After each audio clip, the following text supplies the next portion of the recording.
The Los Angeles Chargers just got some exciting news on the offensive side of the ball. As the draft board continues to take shape, things are lining up nicely for the Bolts at pick number 22nd. Early projections had them eyeing Colston Loveland, but his stock has been rising fast. Now, someone else is sliding down the board, and it's a name worth paying attention to: Matthew Golden. Golden, who clocked a blazing 4.29 in the 40-yard dash, was once projected as a potential wide receiver 1 in this class. While some analysts rank Travis Hunter or Tate McMillan higher, Golden brings a unique skill set that can't be ignored. Hunter is a rare talent, part corner, part wideout. But the debate continues over where he fits best. Is he a lockdown defender or a dynamic receiver?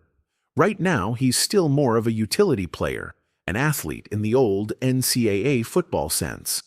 Then there's McMillan, your classic X-receiver, 6 feet 5 inches, big-bodied, physical. He wins with size. Golden, on the other hand, is a pure separator. At 5'11", 191 pounds, he wins with quickness and elite speed. He's drawn comparisons to guys like Ladd McConkey, fast, fluid, and always open. And if he keeps falling, that's a win for the Chargers.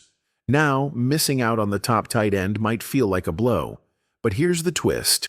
There's another tight end rising on draft boards: Arroyo. Arroyo brings versatility, motioning in like an H-back, lining up out wide, and flashing solid hands in the passing game. He's not a mauler in the run game, yet, but he's athletic and dangerous in space. Add in the fact that Cam Ward operated in a pro-style system, and you've got a tight end who fits today's NFL. So just like that, in 2 rounds, the Chargers could walk away with 2 new weapons: a shifty, game-breaking wide receiver and a dynamic tight end. This is a league that's moving toward positionless football. It's not just about size or labels anymore. It's about separation, mismatches, and versatility.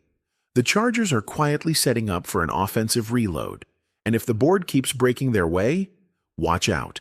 We just looked at Arroyo, and that's exactly what makes this so exciting. Matthew Golden continues to slide down draft boards, and if he's available when the Chargers are on the clock, you grab him. Simple as that. Then in rounds 2 or 3, a player like Arroyo could still be available. That's how you start stacking offensive weapons. Take a look at this clip of Golden, lined up wide, 1 cut, and he's gone. Picks up an easy 40 yards. Plays like that show exactly what he brings to the table. His footwork, acceleration, and route running are just on another level. Watch this move: clean, sharp, unstoppable.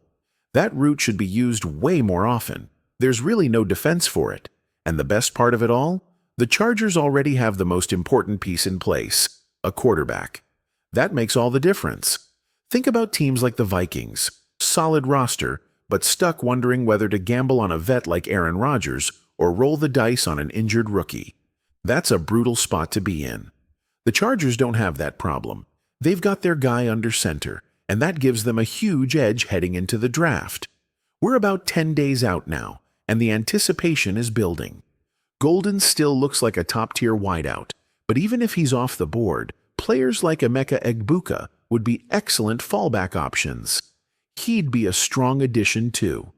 So again, this isn't a one-player draft. There are legit options.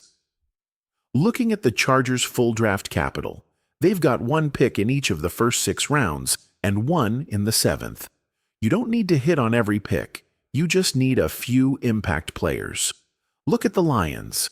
They didn't hit on every single selection, but they absolutely nailed a handful. And it changed everything. Penei Sewell, Amon-Ra St. Brown, Aiden Hutchinson, Sam Laporta, Brian Branch. Those guys are building blocks. That's what the Chargers need from this class. Now let's zoom out and talk AFC West. The Broncos are the ultimate wild card. Bo Nix has potential, but there's risk. Maybe he hits a sophomore slump, or maybe he's like CJ Stroud and just keeps getting better. Either way, they're unpredictable. The Raiders will be more consistent. They've raised the floor with their off-season moves, but the ceiling remains limited. The quarterback situation is still a question mark, and they lack top-tier talent. But it's still a rivalry. Expect a fight.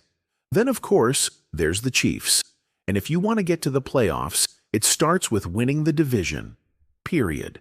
That's why this draft matters so much. That's what it's all about. Getting to the playoffs and locking in that home game. It still matters. Every win in the division matters. And honestly, the AFC West is set up perfectly.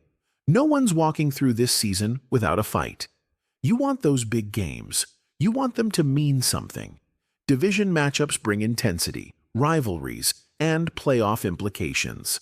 They're different, and they always will be. Now, you've got Pete Carroll out, Sean Payton in, Jim Harbaugh joining the Chargers, and of course, Andy Reid still leading the Chiefs. This division is loaded with big personalities and big-time coaching minds. It's going to be fun. It's going to be competitive. And for the Chargers, it's time to rise to the moment.